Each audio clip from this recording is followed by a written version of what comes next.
আগামীকাল রোজ রবিবার সন্ধ্যা 6 ঘটিকার সময় আজিমগঞ্জ কামারবন্দ গ্রামের জামাল উদ্দিনের পুত্র সোহেল হুসাইন হত্যার মূল পাণ্ডাকে চিহ্নিত করে আইনের আওতায় নিয়ে গ্রেফতারের দাবি নিয়ে কামারবন্দ দুর্লভপুর গ্রামের মধ্যখানে প্রতিবাদী নাগরিক সভা অনুষ্ঠিত হবে। উক্ত সভায় আপনাদের সকলের সহযোগিতা একান্তভাবে কামনা করেন আমসুর করিমগঞ্জ জেলা কমিটির সাধারণ সম্পাদক আফজাল হোসেন, সহ সম্পাদক শাহিদ আহমেদ পাটিকর, সহ সভাপতি ইয়াহিয়া চৌধুরী, জয়নুল হক কালীগঞ্জ আঞ্চলিক সভাপতি শাহিদ আহমেদ, ফকিরবাজার আঞ্চলিক কমিটির সম্পাদক রায়হান আহমেদ সহ অন্যান্যরা।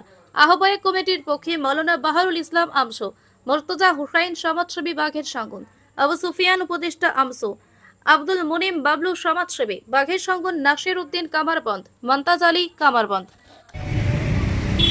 আপনারা নিশ্চয়ই অবগত আছেন যে আসিমগঞ্জ কামারবন্দ গ্রামের জামাল উদ্দিনের সুযোগ্য পুত্র 10 বছরের একটি শিশু সন্তানকে নির্মমভাবে হত্যা করা হয়েছিল। সেই হত্যার প্রতিবাদে করিমগঞ্জ জেলা আমসুর পক্ষ থেকে বারংবার বিভিন্ন জায়গায় মেমোরান্ডাম দেওয়া সত্ত্বেও, বারবার প্রতিবাদ করা সত্ত্বেও এখন পর্যন্ত ঘটনায় জড়িত মূল অভিযুক্ত অর্থাৎ মূল পাণ্ডাকে এখনও গ্রেপ্তার করা হয়নি। সেই জন্য আগামী রোজ রবিবার সন্ধ্যা 6 ঘটিকার সময় করিমগঞ্জ জেলা আমসুর পক্ষ থেকে আসিমগঞ্জের কামারবন্দ এলাকায় একটি প্রতিবাদী নাগরিক সভার আয়োজন করা হইয়াছে।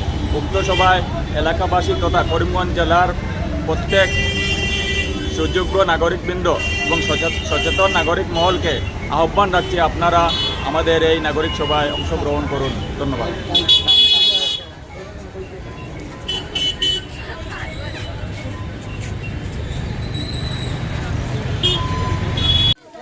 আসিমগঞ্জ কামারবন্দের একটা ছোট্ট 11 বছরের শিশু ক্লাস 5-এর ছাত্র সোহেল আহমেদ বিগত 1 সপ্তাহ থেকে নিখোঁজ।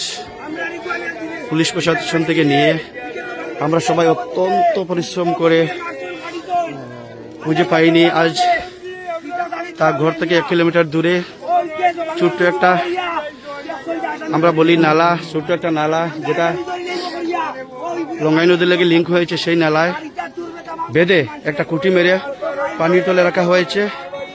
আপনারা দেখুন কিভাবে রাখা হয়েছে। তার এই যে সাদা যেটা দেখা যাচ্ছে, তার হাত আজকে 1 সপ্তাহ হয়ে গেছে, লাশটা ফুলে গেছে। এই যে সাদা যেটা দেখা যাচ্ছে সেটা হলো তার হাত, লাশটা গলে যাচ্ছে। কিন্তু কোন কুলাঙ্গাররা এই 11 বছরের ছোট্ট শিশু মাসুম বাচ্চাকে হত্যা করেছে।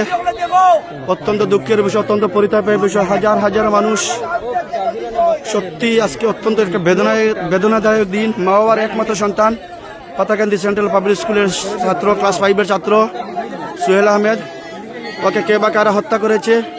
পুলিশ প্রশাসন এই মুহূর্তে আসছে, আসামি মোটামুটি শনাক্ত হবে, পুলিশ আশ্বাস দিয়েছেন। যাই হোক, এখনো কোনো সন্ধান মেলেনি। অত্যন্ত খারাপ লাগছে। আপনারা আবার দেখুন, আমি আবার দেখাচ্ছি। সেই যে সাদা দেখা যাচ্ছে, সেই সাদা যে বস্তুটা দেখা যাচ্ছে সেটা হলো তার হাত, সোহেল আহমেদের হাত। ক্লাস 5-এর ছাত্র, পাতাকান্দি সেন্ট্রাল পাবলিক স্কুলের ছাত্র, অত্যন্ত ভালো ছাত্র, অমায়িক ব্যবহারকারী ছাত্র। এটা মাসুম বাচ্চা, একটা ফিরিস্তা বাচ্চাকে কে বা কারা হত্যা করেছে। সত্যি অত্যন্ত মর্মাহত, অত্যন্ত দুঃখজনক ঘটনা। আপনারা সবাই দেখলে বাঘসাঙ্গনের পিছিয়ে কামারবন্দরের মধ্যে একটা নালায় ওকে গর্তে রাখা হয়েছে পানির মধ্যে। আপনারা চলে আসুন।